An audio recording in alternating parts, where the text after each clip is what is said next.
Okay, we're going to go ahead and get started. My name is Rebecca Gibson King. I am the Communications Director for the Oregon Employment Department. Today's speakers are State Employment Economist Gail Krumenauer and Communications Officer Seth Gordon. Paid Leave Oregon Director Karen Madden-Hummelbaugh and Unemployment Insurance Director Lindsay Leahy will be on hand at the end of the conversation to answer questions. A couple of quick notes. This call is being recorded and we will post the recording online and send out the link after the briefing. We will take questions after the opening remarks, and if you have any questions that don't get answered today, please always remember that you can email us at communications@employ.oregon.gov, and we will be happy to help you get those answered. I will now turn it over to State Employment Economist Gail Krumenauer. Please go ahead, Gail. Thank you, Rebecca, and thank you everyone for joining us this afternoon. Today, the Employment Department released the latest jobs numbers and unemployment rate for Oregon. Oregon employers dropped 1,400 jobs from non-farm payrolls in May. Several sectors had notable job changes over the month. Construction lost 1,700 jobs in May, and manufacturing declined by 1,200 jobs. At the same time, the leisure and hospitality sector, which includes hotels, restaurants, and entertainment places, added 1,300 jobs in May. And we saw an increase of 1,200 jobs in transportation, warehousing, and utilities. Now, looking more broadly, job growth has remained slow and narrowly concentrated in Oregon. Over the past year, employers have added 14,900 jobs. That's a growth rate of 0.7%, which is pretty slow by historical standards. Now, private healthcare and social assistance alone has added 15,000 jobs, a growth rate of 5%. Now, at the same time, we have seen some large declines over the past year. Manufacturing lost 6,100 jobs, construction is down by 4,700 jobs, and financial activities lost 3,000 jobs over the past year. I also wanted to make note of the minimum wage increases taking place on July 1st in Oregon. The minimum wage will be $16.30 per hour in the Portland urban growth boundary area. The minimum wage rises to $15.05 per hour in other metropolitan areas and along parts of the Columbia Gorge and the North Coast. And the minimum wage will be $14.05 per hour in most rural areas of Oregon. While we don't know how many minimum wage jobs there will be on July 1st yet, we do know that about this time last year, Oregon had 90,000 minimum wage jobs, and that was 4% of all employment.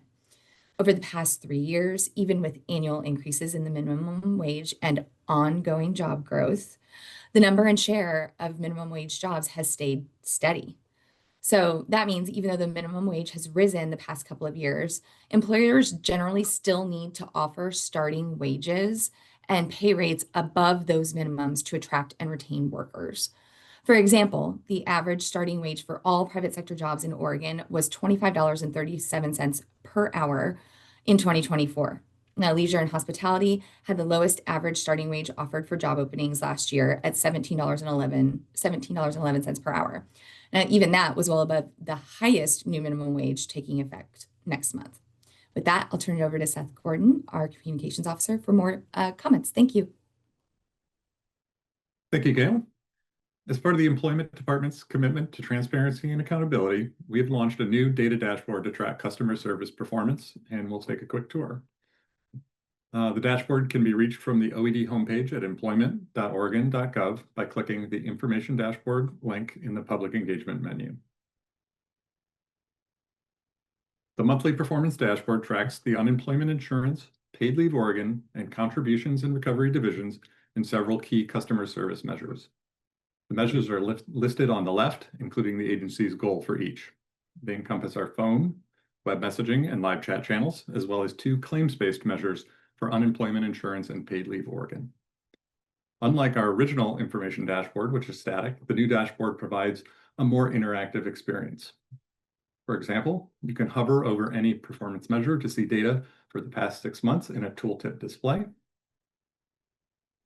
By clicking on the information sheet link in the bottom right-hand corner, users will see measure definitions, and full details about the schedule OED will follow to update the dashboard each month.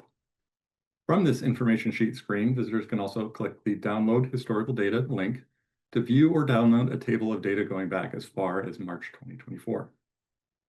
Scrolling down, Our existing information dashboard will continue to be published weekly on this page, but we have added a section for contributions and recovery. Our next step will be update the information dashboard with similar design and functionality, including more interactive features. And with that, I'll hand it back over to Rebecca Gibson-King. Thanks, Seth. So now we're going to go into the Q&A part of the presentation. I'm going to call on people as they raise their hands. And go ahead and raise your hands when you are ready. If you're joining us by phone, please make sure to hit *6 to unmute yourself. I am seeing one question from Diane Lugo from the Statesman Journal. Go ahead.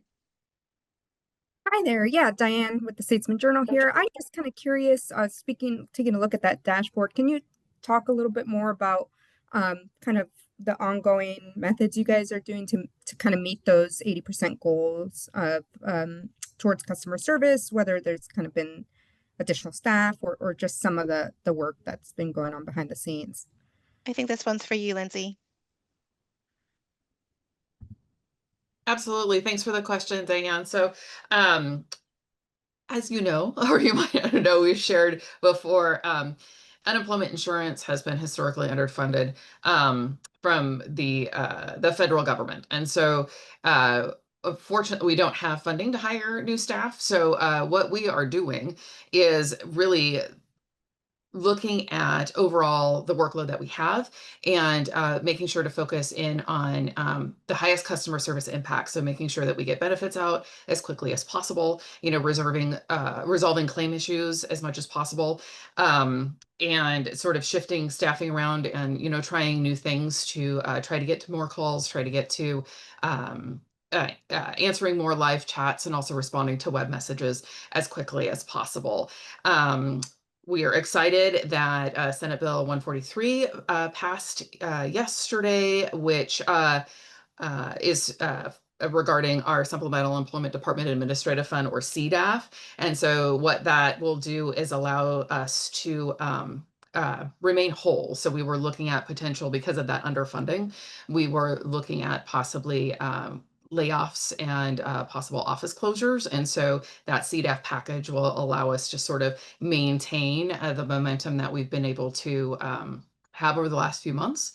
And additionally, we have a seasonality in unemployment insurance. So we have a heavy workload season over the winter months. And so we're on the other side of that. So excited to just continue to dig into the data and see what else we can do in order to continue to improve customer service as best as we can. But at a very minimum, kind of maintain the momentum that we've been able to gain. I don't know if Karen, if you have anything else you want to add on your side. Our situation's a little bit different than Lindsay's, obviously, but we are continuing to look at our staffing complement. We've just brought a new cohort of folks in that just started last week, actually, after their training period. And so we're getting into the sort of normal pace of things in paid leave and the ability to address issues as they come in with those new staff people that we're bringing on. And as Lindsay said, we also look at everything really day by day and manage things. The best way to get the customer service to folks is to get more claims and more payments out the door quickly. That then reduces things like call waits. Did you have a follow-up, Diane? No, thank you. I appreciate it. Great. Let's see if we have any other hands raised. And we do not. I'll give it one more beat.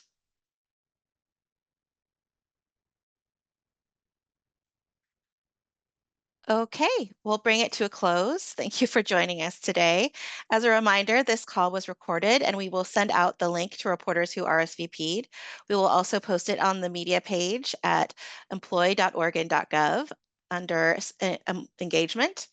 And thank you for participating today and for your partnership to keep Oregonians informed.